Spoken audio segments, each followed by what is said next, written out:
wouldn't it be nice to have several thought leaders in your industry know and love your brand? Start a podcast. Invite your industry's thought leaders to be guests on your show, and start reaping the benefits of having a network full of industry influencers. Learn more at sweetfishmedia.com.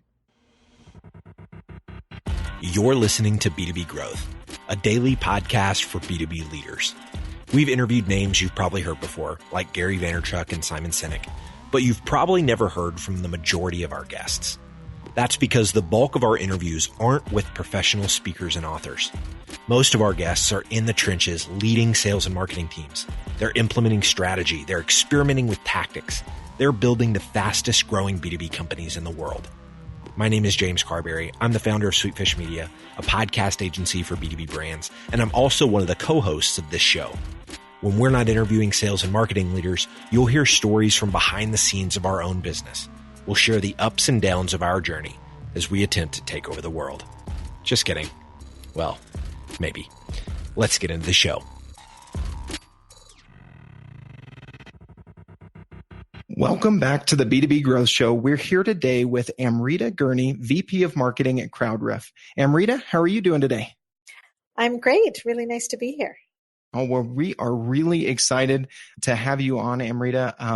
Before we jump into today's topic in the role of marketing outside of the marketing department, I would love for you to take a second and share with our listeners what you and the team at CrowdRiff are up to these days. Sure. So CrowdRiff is a platform that's built for marketers at travel and tourism brands. And we are the central home for all of their visual content. And these marketing teams use us to source, collaborate on, and deliver the best performing visuals across all of their marketing channels. And my team heads up, we're kind of a full stack marketing team, everything from product marketing to brand and demand. Awesome. So what I saw in taking a look at a little bit at CrowdRiff, you guys incorporate some machine learning and AI into image search and image collection, right? Absolutely. So as you can imagine, there are, tens of millions of visuals being shared on social media and all kinds of places online. And so we use our software to actually find those and then help our customers get rights to those photos. And then machine learning has been really great in helping us determine which visuals resonate more. So if you're going to Colorado and you're on the Visit Colorado website, which visuals are going to get you more interested in visiting that state. So we use machine learning to process over now 500 million photos and really help deliver those insights both in automated ways and through recommendations for our customers. Awesome. Man, it's cool stuff, and it's hard to get away from the AI and machine learning topic these days, it seems like. It is. Well, that being said, you guys are up to some great stuff, and I'm really excited today to talk with you a little bit about kind of unpacking a blog post that you wrote, I think, on Medium about the role of marketing outside of the marketing department. And, the way you kind of summed it up when we were talking offline was, your brand being the sum of all experiences that your customers have with your company. Before we get into some specifics, if you could kind of share your thoughts on that as we dive into this topic a little bit. Sure. So I think certainly there's been a change in the way marketing is done over the years, as many of your guests have talked about as well. But it used to be that, marketing teams kind of controlled the perception and message that was coming out of their company and tried to control, that brand promise that they were making.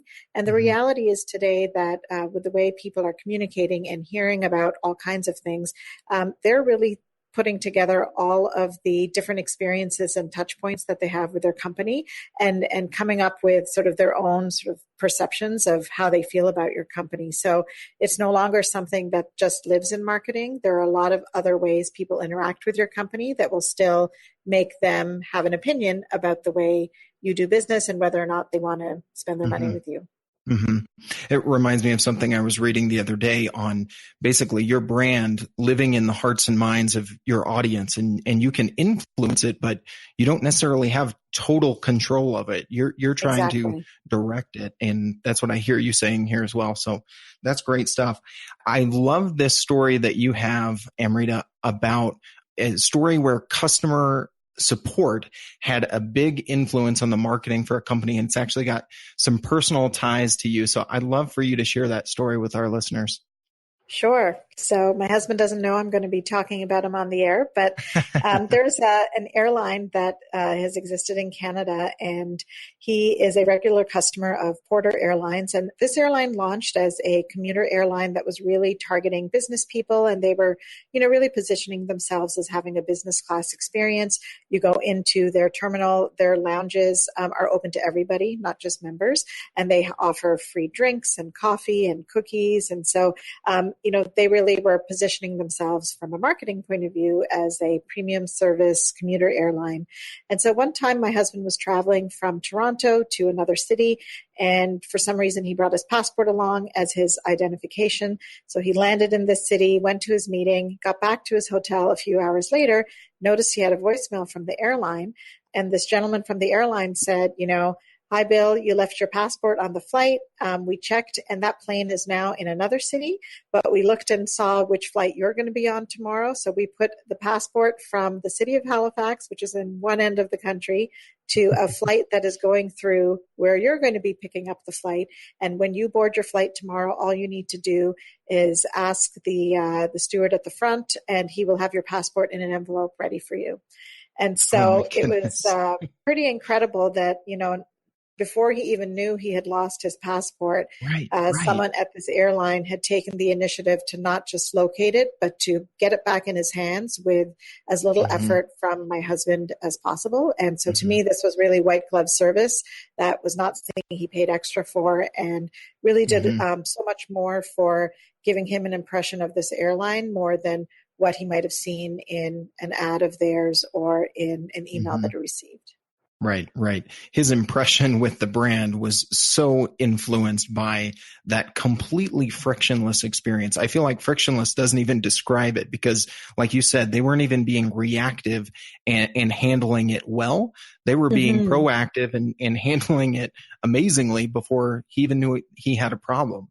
And so I thought that was a great example of how, customer service is doing the role of marketing outside of, advertising and everything like that, in this case. And that's the case for, a lot of our listeners as well. Their customer success and customer support departments have opportunities every week and every day to affect the brand image and the experience for the customers that marketing's trying to reach. In your blog post, Amrita, you talked about a couple of other areas where this holds true as well. Talk to us a little bit about some of those. I loved your point on employees affecting this, and you had an interesting comment there about how people have certain things in their Twitter bios to try and eliminate this, but the reality is still there. Exactly. It always makes me laugh when people put that disclaimer. Maybe they're supposed to put it, legally. Maybe the company asked them to, where they say, the opinions are mine and not those of my employer. But I think we've seen, even since I wrote my post, we've seen so many examples of an employee, whether it's a negative thing, like on the negative side, I think we've seen an example where a UPS driver or a FedEx driver was, taking a parcel and just like not taking very good care of it, and it was caught on camera. So all of a sudden, that's kind of undermining the marketing message that the team is saying around reliability and, value. On the positive side, one that really caught my eye was a video that was also kind of going viral online about a barista at Starbucks who has autism. And Starbucks, somebody was in there and noticed that this gentleman really liked to dance. And, that was just something that was allowed and encouraged, and he was able to really be a part of the team. And I think that said a lot about the kind of company that Starbucks is. And I think if you had the choice of choosing two companies that offer maybe very similar products, you would certainly go more towards one where you feel like they treat their employees well. And I think, more and more people care a lot about the people that work inside a company, and people, vote with their dollars in terms of where they want to, which brands they want to support. So I think employees are becoming increasingly, they're all ambassadors for the company, whether they want to be or not. Yeah, that little disclaimer in the Twitter bio doesn't totally change the impressions that are given by that brand in that profile or the tweets that go out. And that's a great example of that Starbucks video. I can't remember where I saw that, but I know I saw that somewhere online. And I think someone was talking about, the impression of the brand that it gave, and that it wasn't recorded originally by Starbucks. To your point, it was, something that naturally happened, was caught on camera, and then became, something that people were talking about around the Starbucks brand. So I think that's phenomenal. Kind of going from that point of employees, you also touched on the role of human resources in the marketing role that happens within human resources a little bit. Yeah, I mean, even the terminology, I think, has changed around how we look at HR. And a lot of people are thinking of HR as being the employee brand or the employer brand. And so I know even at CrowdRiff, a lot of what we like to share about our company, we're focused on travel and tourism. So a lot of even the benefits that we've developed for people in the company, the way in which, our office is decorated so that when you walk in, you see photographs from our customers' destination on the walls. All of those things really matter. And when I was at another company, which was called audiobooks.com, we were all about audiobooks and books in general. And so we had a really talented HR leader by the name of Jordan, who will probably listen to this podcast, Jordan Bartlett. And she really designed a well-branded word-related exercise into the interview process. And so again, it really gave people a very distinct impression of the company from the moment that they reached out to her or the moment that they were invited in for an interview. And so I think these are, again, ways in which, whether you like it or not, people are going to notice how you treat a person, whether they're calling your customer support line or they're coming in for an interview. And this is all part of what makes up branding today. Yeah, I think you're exactly right. And that thinking about, those HR touches, you're talking about, on the onboarding piece in a way that it's done well.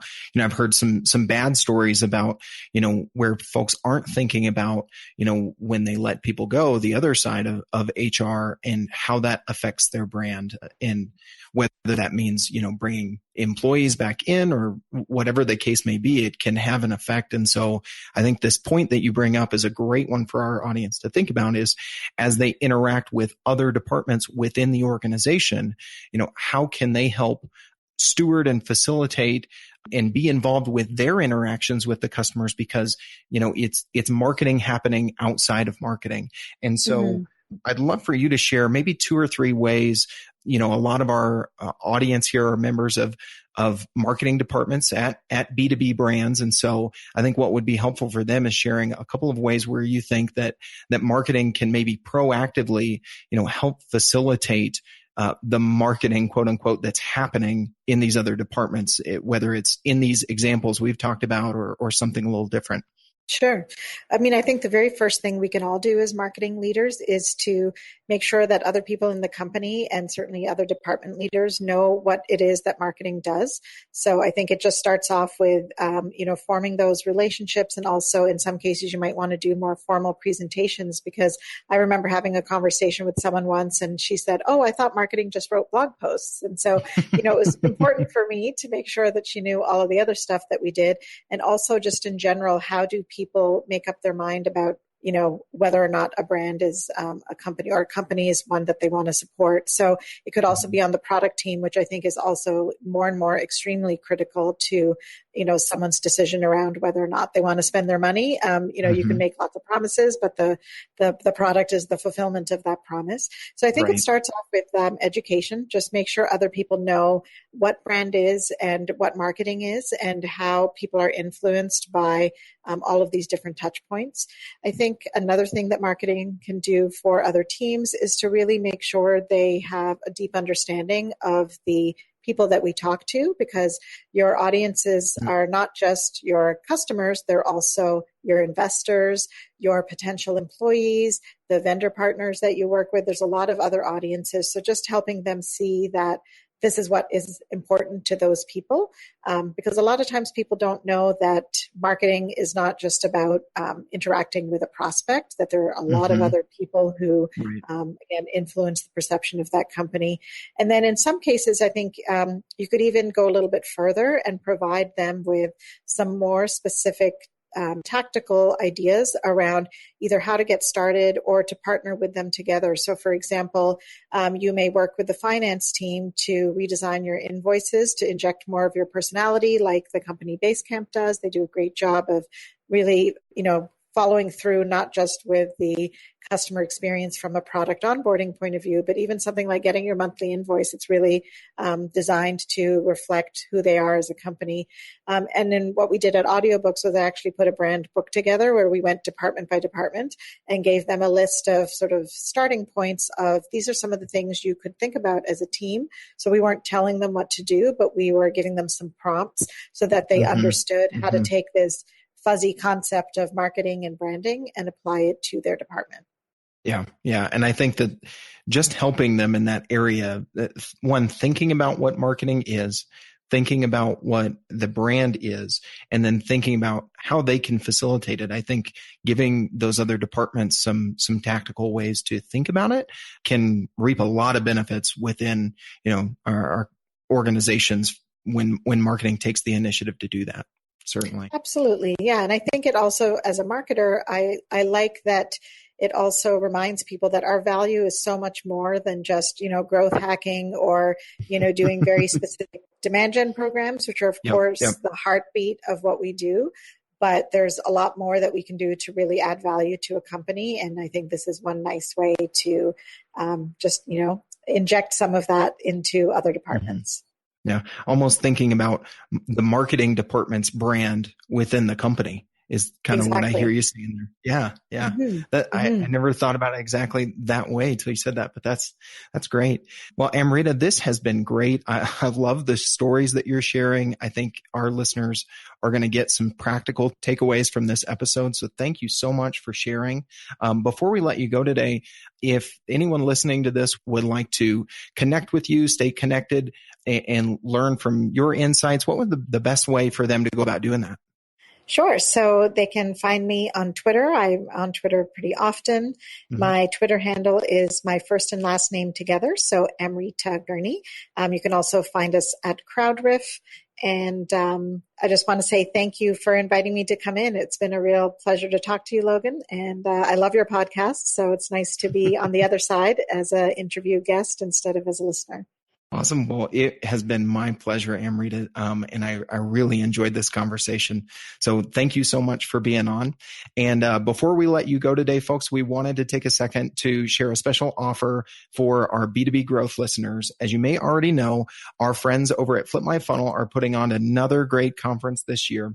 The 2018 Flip My Funnel conference is happening August 8th in Boston, and it's going to be a great event. There are going to be a ton of phenomenal speakers, and we wanted to share a way with you to get 50% off the price of admission. So if you go to flipmyfunnel.com, go to the 2018 conference link in the upper banner. When you go to get your tickets, use the promo code B2B Growth. That's B, the number 2, B Growth, just like our show name. And when you put that in at checkout, you'll get 50% off whatever ticket level you're purchasing.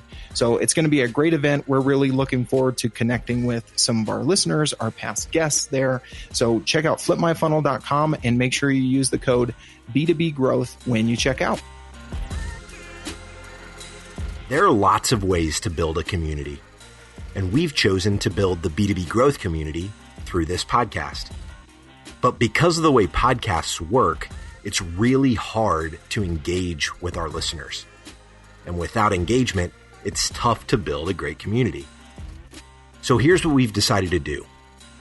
We're organizing small dinners across the country with our listeners and guests. No sales pitches, no agenda, just great conversations with like-minded people. We'll talk business, we'll talk family, we'll talk goals and dreams. We'll build friendships. So if you'd like to be a part of a B2B Growth dinner in a city near you, go to b2bgrowthdinners.com. That's b2bgrowthdinners.com. Thank you so much for listening. Until next time.